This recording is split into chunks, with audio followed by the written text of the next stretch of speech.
राम राम दोस्तों, रामायण से जुड़े प्रसंग सीता माता की खोज से जुड़ी कथा आप सबों के लिए लेकर आया हूँ। तो दोस्तों, पूरी कथा सुनने के लिए वीडियो के अंत तक बने रहे। राम ने सुग्रीव से कहा, वानर राज, अब नगर में जाकर अपना राज तिलक कराओ और अंगद को अपना युवराज बनाओ। अब वर्षा ऋतु आ गई है, मैं प्रस्त्रवन पहाड़ पर रहूंगा। वर्षा समाप्त होते ही आ जाओ और सीता की खोज में लग जाओ। सुग्रीव बोला, जैसी आपकी आज्ञा होगी वैसा निश्चय ही करूंगा। मैं प्रतिज्ञा करता हूँ कि वर्षा समाप्त होते ही वानर सीता की खोज में निकल जाएंगे। सबसे विदा लेकर सुग्रीव किष्किंधा नगर में चले गए। वर्षों काल बिताने के लिए राग प्रस्रवण पर्वत की एक सुंदर गुफा में रहने लगे। उधर सुग्रीव ने तारा से विवाह कर लिया। भोग विलास में वह डूब गया और राम को दिया हुआ अपना वचन बिल्कुल भूल गया। जब वर्षा समाप्त हो गई तो हनुमान ने सुग्रीव को अपने कर्तव्य की याद दिलाई। वे सेनापति नल को बुलाकर सुग्रीव ने आज्ञा दी कि 15 दिन के भीतर सब वानर राजधानी में आ जाएं। जैसे ही सब वानर आ गया, नल ने सभी दिशाओं में दूत भेजे। सुग्रीव फिर भोग विलास में रंग गया। इधर शरद ऋतु आने पर सुग्रीव राम के पास नहीं आया तो उन्हें बड़ा क्रोध आया। उन्होंने लक्ष्मण से कहा कि राजमद में डूबकर मालूम होता है कि सुग्रीव मेरा काम भूल गया है। किष्किंधा जाकर उससे साफ कह दो कि यमलोक का दरवाजा बंद नहीं हुआ है, जिस रास्ते बाली गया है उसी से उसको भी भेज दूंगा। इतना सुनते ही लक्ष्मण आग बबूला हो गए और धनुष बाण लेकर चल दिए। लक्ष्मण को बड़े क्रोध में देखकर राम ने कहा, डरा धमकाकर और समझा बुझाकर काम निकालना है। आखिर सुग्रीव हमारा मित्र ही तो है और उससे सहायता भी लेनी है। किष्किंधा पहुंचकर लक्ष्मण ने धनुष की टंकार की तो सुग्रीव भयभीत हो गया। लक्ष्मण के सामने आने का उसको साहस नहीं हुआ। तारा ने बुद्धिमानी से लक्ष्मण का क्रोध शांत किया। सुग्रीव ने हनुमान को बुलाकर कहा, फिर दूत भेजो, सब वानरों को बुलवाओ। जो 10 दिन के भीतर नहीं आएगा उसे कठोर दंड मिलेगा। इसके बाद लक्ष्मण के साथ वह राम से मिलने गया। राम के चरणों पर गिरकर उसने क्षमा मांगी। राम ने बड़े स्नेह से उसे गले लगा लिया। राम और सुग्रीव में बातें हो ही रही थी कि वानरों की टोलियां आ पहुंची। नल, नील, अंगद और हनुमान के साथ लाखों वानर प्रस्रवण पर्वत पर आ गए। जामवंत के पीछे पीछे भालुओं की बड़ी भारी भीड़ थी। वानर भालुओं को देखकर राम बहुत प्रसन्न हुए। राम ने सुग्रीव से कहा, भाई, पहले तो ये पता लगाना है कि सीता जीवित है अथवा नहीं। यदि जीवित हैं तो किस स्थिति में हैं। सुग्रीव ने वानर दल को 4 भागों में बांटा। प्रत्येक दल का एक नायक बना दिया। सुग्रीव ने उन्हें नगरों, द्वीपों और वनों का पूरा विवरण भी बता दिया। उसने हनुमान, नल, नील आदि चुने हुए वानरों को अंगद के नेतृत्व में दक्षिण की ओर भेजा। हनुमान को पास बुलाकर राम ने अपने नाम की अंगूठी दी और कहा कि मेरी यह निशानी देखकर सीता समझ जाएंगी कि तुमको मैंने भेजा है। सुग्रीव ने सबसे कहा, वीरों, जैसे भी हो सके सीता का पता लगाओ। इस काम के लिए 1 महीने का समय दिया जा रहा है। बिना समाचार लिए जो 1 महीने बाद लौटेगा उसे मृत्युदंड मिलेगा। इतना सुनते ही वानरों ने राजा सुग्रीव की जय, महाराजा राम की जय नारे लगाते हुए वानर वीर अपनी अपनी दिशाओं में चल पड़े। पूर्व, पश्चिम और उत्तर की ओर गए दल निराश होकर महीने के भीतर लौट आए। दक्षिण का दल वनों, पर्वतों और कंदराओं को खोजता हुआ समुद्र तक जा पहुंचा। अब उसको समझ नहीं आ रहा था कि कहाँ जाएं। सामने अथाह सागर गरज रहा था। किष्किंधा से चले कई महीने हो गए थे। यदि यूं ही लौटे तो सुग्रीव के हाथों मृत्यु निश्चित है। अब न आगे जा सकते हैं और न पीछे। तभी उन्होंने पर्वत की चोटी पर एक बड़ा भयंकर गिद्ध देखा। वानर उसे देखकर डर गए और समझे कि निश्चित ही वह हमें खा जाएगा। हनुमान ने बुद्धि से काम लिया। वे बोले, आपसे अच्छा तो जटायु ही था जो राम का कुछ काम करके तो मरा। जटायु का नाम सुनकर संपाति बोला, वानरों, घबराओ मत, अपना परिचय दो और कृपा करके ये बताओ कि जटायु कब और कैसे मरा। वह मेरा छोटा भाई था। अंगद ने सारा हाल कह सुनाया। उसे सुनकर संपाति बोला, मैं अब बूढ़ा हो गया हूँ, नहीं तो तुम्हारी सहायता करके रावण से अपने भाई की मृत्यु का बदला लेता। कुछ महीने पहले मैंने देखा था कि रावण एक स्त्री को लिए जा रहा है। वह हाँ राम, हाँ लक्ष्मण कहकर रोती जा रही थी। वह सीता ही होगी। समुद्र के किनारे तुम लोग दक्षिण तक चलते जाओ। वहीं से 100 योजन लंबे समुद्र को यदि कोई पार कर सकेगा तो वह सीता से मिल सकता है। बस वहां से चल पड़े वानर दक्षिणी तट तक जा पहुंचे। अब लंका पहुंचने की योजना पर विचार होने लगा। कोई भी वानर आगे नहीं आ रहा था। अंगद बड़े उदास हो गए। तब जागवंत ने हनुमान से कहा, वीर, तुम तो पवन पुत्र हो, कैसे चुप बैठे हो, उठो, सबकी आंखें तुम्हारी ओर लगी है। इतना सुनना था कि हनुमान सिंह की तरह अंगराई लेकर उठे। उन्होंने हाथ जोड़कर जाने की आज्ञा मांगी। सबने उनको शुभकामनाएं देकर विदा किया और कहा कि हनुमान, हमारा जीवन भी तुम्हारे हाथ में है। इतना सुनते ही हनुमान एक छलांग में महेंद्र पर्वत पर जा खड़े हुए। महेंद्र पर्वत पर खड़े होकर हनुमान ने पहले सामने की ओर देखा। अनंत सागर लहरा रहा था। पवन देवता का स्मरण करके उन्होंने अपनी लंबी भुजाएं आगे फैलाकर छलांग ली और पवन की गति से लंका की ओर उड़ चले। हवा को चीरते हुए वे गरजते चले जाते थे। मैनाक पर्वत ने उनको विश्राम देना चाहा, परंतु वे रुके नहीं। कुछ ही दूर गए होंगे कि नागू की माता सुरसा उनके बुद्धि बल की परीक्षा लेने के लिए मुंह फाड़कर उनकी ओर दौड़ी। हनुमान ने बहुत विनय की, पर वह न मानी और अपना मुंह फैलाने लगी। तब हनुमान जी भी अपना शरीर बढ़ाते गए। जब उसका मुंह बहुत चौड़ा हो गया, तब हनुमान अपना शरीर छोटा करके उसके मुंह में घुसकर तुरंत बाहर निकल आए और बोले, माता, अब तो मैं तुम्हारे मुंह में घुसकर बाहर आ गया हूँ, अब जाने की अनुमति दें। सुरसा की परीक्षा में हनुमान खरे उतरे। उसने हनुमान को आशीर्वाद देकर कहा कि तुम राम का काम अवश्य कर लाओगे। बस वहाँ से चल दिए। कुछ और आगे चलने पर उन्हें सिन्हिका नाम की राक्षसी का सामना करना पड़ा। उसने जल में हनुमान की परछाई पकड़ ली। इससे उनकी गति रुक गई और वे खींचकर सिन्हिका के पास जा पहुँचे। हनुमान ने अपने नाखूनों से उसका पेट फाड़ डाला। वे फिर उड़े और समुद्र पार करके लंका जा पहुँचे। छोटा रूप बनाकर हनुमान एक पर्वत की चोटी पर चढ़ गए। वहाँ से सारी लंका दिखाई देती थी। उन्होंने देखा कि लंका के चारों ओर बहुत मजबूत परकोटा है। परकोटे के चारों ओर चौड़ी खाई है और तरह तरह के हथियार लिए सैनिक पहरा दे रहे हैं। सोने की लंका जगमगा रही है। नगर की शोभा और सुरक्षा देखकर हनुमान चकित हो गए। उन्होंने रात के अंधेरे में लंका में प्रवेश करना ठीक समझा। बिड़ाल का सा छोटा रूप बनाकर हनुमान लुकते छिपते लंका में घुस गए। उन्होंने देखा कि लंका में एक से एक उत्तम भवन है। चांदनी रात में वे एक अटारी से दूसरी अटारी पर आसानी से कूदने लगे। सीता उनको कहीं दिखाई नहीं दी। तब वे रावण के महल में घुस गए। उन्होंने देखा कि रावण एक सजे हुए पलंग पर सो रहा है। आसपास अनेक सुंदरियां सो रही हैं। हनुमान ने बड़ी सावधानी से रावण का अंतःपुर छान डाला, परंतु सीता उनको कहीं नहीं मिली। मंदोदरी को देखकर उनको सीता का भ्रम भी हुआ, परंतु उन्होंने शीघ्र ही समझ लिया कि रावण के महल में सीता इस प्रकार निश्चित होकर नहीं सो सकती। रावण के पुष्पक विमान को देखकर उन्हें बड़ा आश्चर्य हुआ। वह बड़ा अद्भुत था। अंतःपुर से लगी हुई रावण की अशोक वाटिका थी। एक परकोटे के ऊपर से हनुमान ने उसे देख लिया और पहरेदारों की आंख बचाकर उसमें घुस गए। अशोक वाटिका में तरह तरह के वृक्ष थे और बीच में एक ऊंचा भवन था। अशोक के पेड़ पर चढ़कर हनुमान उसे देखने लगे। उन्हें तरह तरह की मुँह वाली अनेक राक्षसियां दिखाई दी। फिर उन्होंने देखा कि उनके बीच में एक उदास स्त्री बैठी आंसू बहा रही है। उनको लगा कि हो न हो यही सीता है। उन्होंने मन ही मन उन्हें प्रणाम किया और वे सोचने लगे किस प्रकार माता से बात हो। तरह तरह की बातें सोचते हुए वे पत्तों में छिपे बैठे रहे। अब रात का अंतिम पहर आ गया।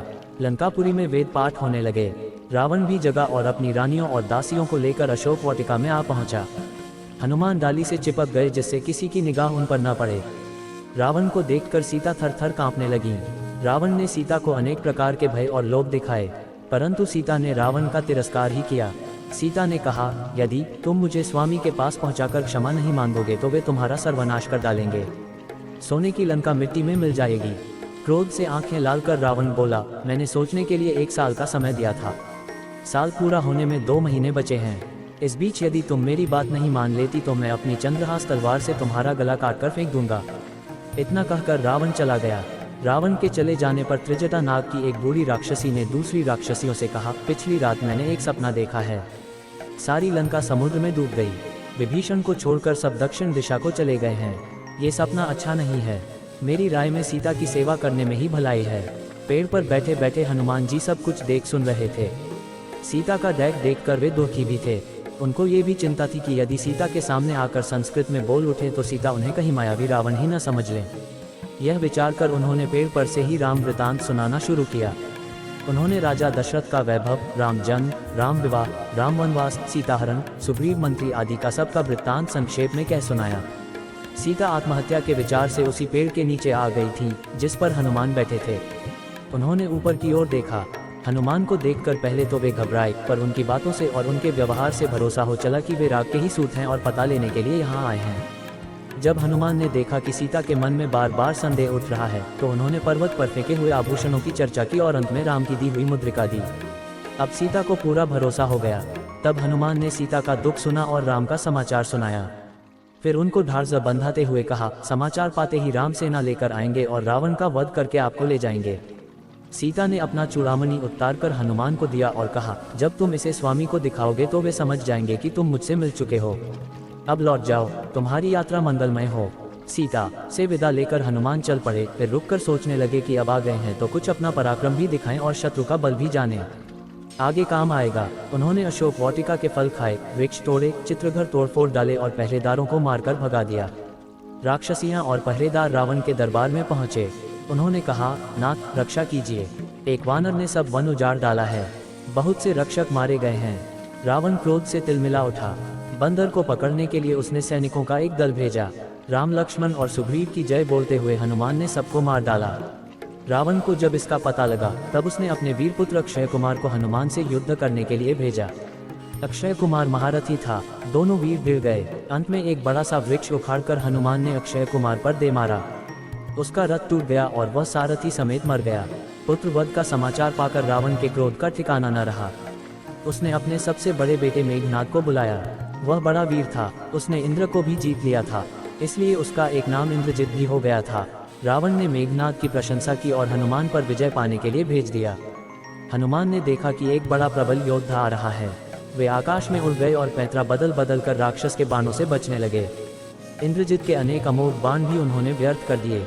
हनुमान ने बड़े बड़े वृक्ष उखाड़कर मेघनाद पर फेंके, पर उस धनुर्धर ने उन्हें बीच में ही काट कर गिरा दिए। हनुमान किसी तरह मेघनाद के हाथ नहीं आ रहे थे, तब उसने ब्रह्मास्त्र चलाया। ब्रह्मास्त्र का मान रखने के लिए हनुमान ने उसे सहन किया और चोट खाकर गिर पड़े। मेघनाद की आज्ञा से राक्षसों ने उन्हें बांध लिया। बांधते समय हनुमान ने अपना शरीर बहुत बड़ा लिया। रस्सियों से खींचते हुए राक्षस उन्हें रावण की सभा में ले चले। दरबार में पहुंचकर हनुमान ने देखा कि सोने के सिंहासन पर लंका का स्वामी रावण बैठा है, उसका तेज सूर्य के समान है। हनुमान को वह सब प्रकार से योग्य और शक्तिशाली दिखाई दिया। रावण की आज्ञा से सेनापति प्रहस्त ने हनुमान से पूछा, तुम कौन हो, यहाँ क्यों आए हो? अशोक वाटिका को तुमने क्यों उजाड़ा और राक्षसों को मारने का दुस्साहस तुमने कैसे किया? रावण की ओर मुंह करके वे निडर होकर बोले, महाराज, मैं किष्किंधा के राजा सुग्रीव का सेवक हूँ और महाराज राम का दूत हूँ। मेरा नाम हनुमान है। राम की भार्या सीता को आप हर लाए हैं, उन्हीं की खोज में मैं यहाँ आया हूँ। बंदिनी सीता से मैं मिल चुका हूँ, आपके दर्शन करना चाहता था, इसलिए मैंने अशोक वाटिका में उत्पात किया कि शायद इस तरह आपसे भेंट हो जाए। अपनी जान बचाने के लिए आपके योद्धाओं से मुझे लड़ना पड़ा, इसमें मेरा कोई अपराध नहीं। राजा सुग्रीव ने कहलाया है कि आप सीता को सम्मान सहित लौटा दें। महाधनुर्धर राम से आप किसी प्रकार युद्ध नहीं जीत सकते। खरदूषण का हाल आप जान ही चुके हैं। अकेले राम ने 2 घड़ी के भीतर ही उनका सर्वनाश कर दिया। हनुमान की बातें सुनकर रावण के क्रोध की सीमा न रही। उसने आज्ञा दी कि इस दुष्ट वानर का वध कर दिया जाए। तभी रावण के छोटे भाई विभीषण ने निवेदन किया, महाराज, राजनीति के अनुसार दूत का वध नहीं किया जाता, आप नीतिवान हैं। दूसरे, जब ये यहाँ से जाकर आपके बलविक्रम की बात करेगा तब बैरियों का उत्साह ठंडा पड़ जाएगा। रावण ने विभीषण की बात मान ली और आज्ञा दी कि वानर की पूंछ में तेल से तर कपड़े लपेट दिए जाएं। फिर नगर में घुमाकर पूंछ में आग लगा दी जाए। जब पूंछ जल जाए तो इसे छोड़ दिया जाए। पूंछ रहित बंदर अपने स्वामी को ले आएगा तो उसे भी मैं देख लूंगा। रावण की आज्ञा पाकर राक्षस कपड़े तेल से तरकर करके हनुमान की पूंछ में लपेटने लगे। हनुमान की लंबी पूंछ में ढेरों कपड़े लिप गए। तब लंकावासी उनको नगर में घुमाने निकले। नर नारियां और बच्चों की बहुत बड़ी भीड़ ताली पीटती हुई पीछे हो ली। हनुमान को भी लंका देखने का अच्छा अवसर मिल गया। वे मन ही मन प्रसन्न थे। नगर में घुमाकर राक्षसों ने उनकी पूंछ में आग लगा दी। आग लगी देखकर हनुमान ने शरीर छोटा किया और बंधन से निकलकर छलांग लगाए। वे नगर के फाटक पर चढ़ गए और उसमें आग लगा दी। एक अटारी से वे दूसरी अटारी पर कूदते और आग लगा देते। सारी लंका जलने लगी। नगर में हाहाकार मच गया। पानी पानी चिल्लाकर स्त्री बच्चे इधर उधर भागने लगे। सबको अपनी जान बचाने की पड़ी थी। सोने की लंका जलकर राख हो गई। हनुमान ने समुद्र में कूदकर अपनी पूंछ की आग बुझाई। अब हनुमान को सीता की चिंता हुई। उनको भय हुआ कि कहीं वे जल न गई हों, तब तो बड़ा ही अनर्थ हो जाएगा। वे इसी चिंता में थे कि उनकी आंख अपनी पूंछ पर पड़ी, उसके बाल तक नहीं जले थे। उनको धीरज बांधा, जब मेरी ही पूंछ नहीं जली तो तपस्विनी सीता कैसे जल सकती हैं। उन्होंने सोचा कि मैं अपनी आंखों से देखता चलूं। ये सोचकर वे फिर जानकी के पास पहुंचे और उन्हें प्रणाम किया। सीता ने प्रसन्न होकर अनेक आशीर्वाद दिए। वैदेही को अनेक तरह से धारजर बांधाकर और राम के बल पराक्रम का भरोसा देकर हनुमान लौट चले। सीता को प्रणाम करके हनुमान अरिष्ट पर्वत पर चढ़ गए। उन्होंने घोर सिंहनाद किया और समुद्र के उत्तरी तट की ओर उड़ चले। अंगद, जामवंत, नल, नील आदि उनके साथी बड़ी चिंता से हनुमान की बाट जोह रहे थे। हनुमान का गर्जन सुनकर वे चौंक पड़े। वानरों ने देखा कि महाध्वनि समीप आती जा रही है। वे ऊंचे ऊंचे वृक्षों और पर्वत शिखरों पर चढ़ गए। तभी उन्होंने देखा कि दक्षिण दिशा से एक तीव्र प्रकाश बढ़ता चला आ रहा है। कुतूहल से वे उसे देखने लगे। थोड़ी देर में साफ हो गया कि राम तथा सुग्रीव की जय जयकार करते हुए वीर हनुमान लौट रहे हैं। बंदर तालियां पीट पीट कर नाचने लगे। हनुमान के आते ही सबने उन्हें घेर लिया। अंगद और जामवंत ने उन्हें हृदय से लगा लिया। कुछ बंदरों ने पेड़ों से फूल तोड़कर उन पर बरसाए। फिर एक जगह बैठकर हनुमान ने लंका के सब समाचार सुनाए। अंगद ने कहा, चलो अब शीघ्रता करो, बाकी हाल रास्ते में सुनते चलेंगे। सुग्रीव को शीघ्र समाचार देना है। वे किष्किंधा की ओर चल पड़े। मार्ग में हनुमान ने बताया कि रावण ऐसा वैसा बली नहीं है। उसको पराजित करने के लिए बुद्धि और बल दोनों की आवश्यकता है। हम लोगों को प्राणों की बाजी लगानी होगी। चलते चलते वे सुग्रीव के मधुबन नामक बाग में पहुंचे। सुग्रीव का मामा दधिमुख उसकी रखवाली करता था। ये बाग सुग्रीव को बहुत प्यारा था। साथियों को भूखा और थका देखकर अंगद ने आज्ञा दे दी कि भरपेट फल खाओ और मधु पियो। बंदरों ने मनमाने फल खाए और भालुओं ने मधु पिया। दधिमुख सुग्रीव के पास पहुंचा। उसने अंगद की शिकायत करते हुए कहा कि दक्षिण से आए हुए सब वानरों ने मधुबन उजाड़ दिया है। सुग्रीव समझ गए कि वे राम का काम कर सीता का समाचार जरूर ले आए हैं, नहीं तो मधुबन उजाड़ने की बात ही क्या, इधर आने की भी हिम्मत न करते। उन्होंने दधिमुख से कहा, वानरों को शीघ्र मेरे पास प्रस्त्रवन पर्वत पर भेजो। दधिमुख द्वारा सुग्रीव की आज्ञा पाते ही वानर चल पड़े। प्रस्त्रवन पर्वत पर पहुंचकर सब वानरों ने सुग्रीव को प्रणाम किया। अंगद और जामवंत ने सीता के गिलने की सब कहानी सुग्रीव को सुनाई। सुग्रीव ने हनुमान को हृदय से लगाया। वानरों को साथ लेकर सुग्रीव राम के पास गए और कहा कि हनुमान ने हम सबकी लाज रख ली। राम ने खड़े होकर हनुमान को हृदय से लगाया और लंका के समाचार पूछे। हनुमान ने दुखी सीता की विपदा का सारा हाल कहा और सीता का संदेश भी कहा। यदि 2 महीने के भीतर आर्य यहाँ नहीं आ जाते तो दुष्ट रावण मुझे मार डालेगा। सीता का दिया हुआ चूड़ामणि भी हनुमान ने राम को दिया।